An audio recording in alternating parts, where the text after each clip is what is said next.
exactly what's happening throughout the history of the world, is that God is laying down this foundation of this covenant. It's a massive covenant that it keeps growing and getting bigger, encompassing more people and more nations, and it's huge. Well, and the common theme in all of it is it's, I have given this all to you. It's not yours. Mm-hmm. I've given it to you to manage. Mm-hmm. Every one of these is exactly the same. Yes. So absolutely. When you hide back to keep your portion, you're stealing. Yeah. Because it's not yours to begin with. And that expands, that same concept that we were just speaking of expands in the sense that, and here's the way that this Old Testament kind of explains you having envy and jealousy of your neighbor, coveting your neighbor's house or his wife or whatever. Right. What they teach about that is that the reason that is not just a sin against your neighbor. You're not sinning against your neighbor if you're jealous about your neighbor's things. You're telling God, you have treated me unfairly. Right. You have not given me everything I need. Right. I need that. And you're rejecting what God has given you when you are envious of what other people have, or you have desire to go and take your neighbor's goods, or if you actually do go and covet your neighbor's wife and actually take her, or go and steal your neighbor's something, or whatever you're stealing, you're saying to God, I don't trust you to take care of me. So I'm going to go do it on my own. I'm going to go do it on my own. And that shit will bite you in your butt every single time, obviously. And so that's an excellent point about all this stuff. It all go back to him, and what is he doing to take care of you? And how much do you actually believe that? That's where, when you read the Gospel of John, for example, that whole Gospel of John is about believing. It says right at the end what the whole purpose of the book is. It says, man, I've written down a bunch of stuff that Jesus did and said, and I suppose if I wrote down all that he did and said, the whole world wouldn't be able to contain the number of books that I would have to write. But I wrote these so that you would believe, and so that believing you would have eternal life. And you can see in all of the characters in the story and how they act and how they behave that they start off in the beginning of the Gospel of John with little faith, and they're afraid, and they come to him by night and question him and talk to him, and people are hiding. But then by the end of the Gospel of John, you see people coming out of the woodwork. And the people who were hiding and had went to him by night are now in the open, broad daylight in front of everyone, doing their business. Okay, so this is what it's all about, is learning to believe in God more and more. Everybody can believe in God. And we, Christians, yes, we believe in God. We believe in Jesus. We have faith. How much?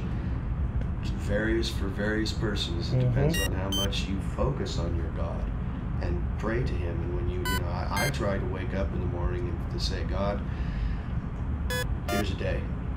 I'm alive. Thank you for making me alive. May I be a blessing today.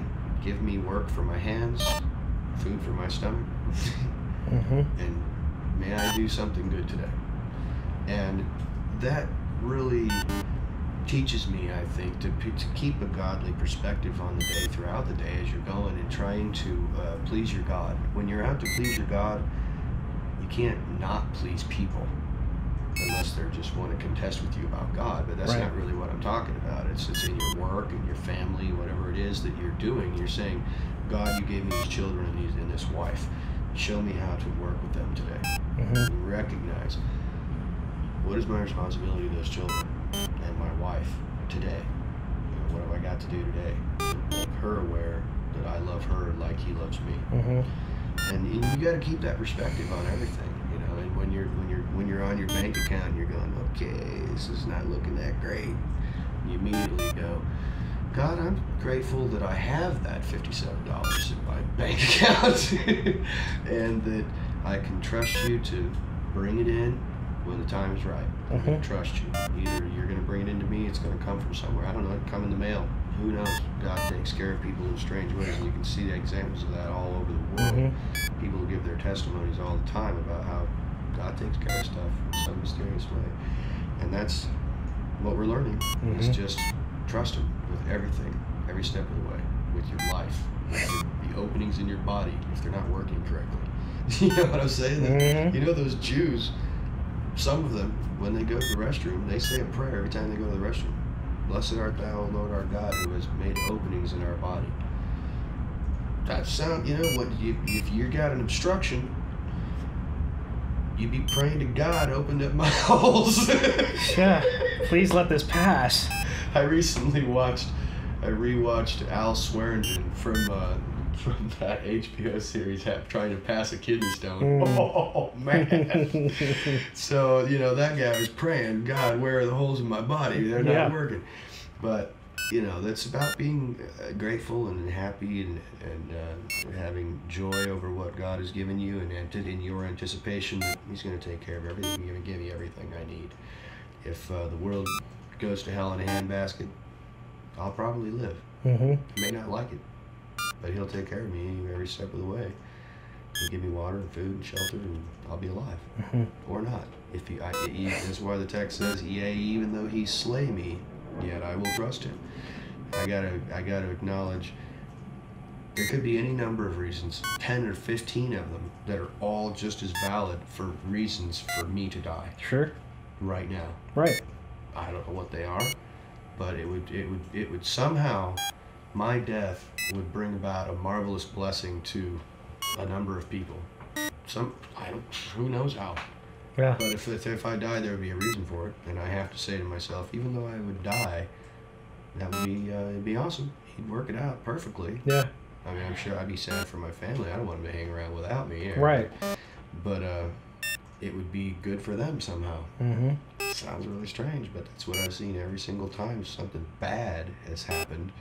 It turns out good for some other strange reason. Well, the saying, seeing the good in things, always being the optimist versus the pessimist. Yeah.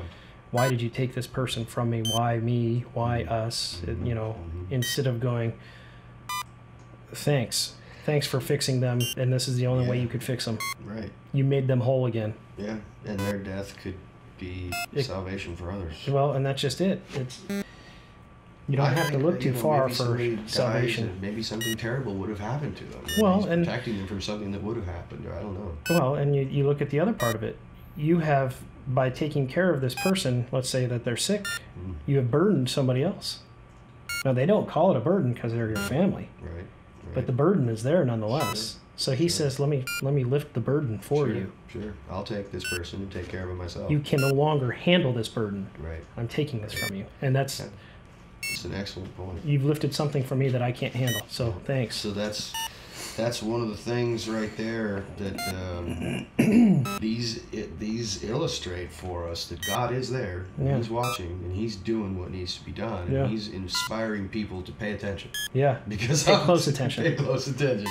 So I think that's all we'll share today. That was a nice little section to break into. I think it was historically put in context, and it makes a little bit more sense, I think, now. And the next time we'll pick up with Peter being arrested. Yeah. Peter gets busted. And we'll deal with that next time. Thank you for joining us today.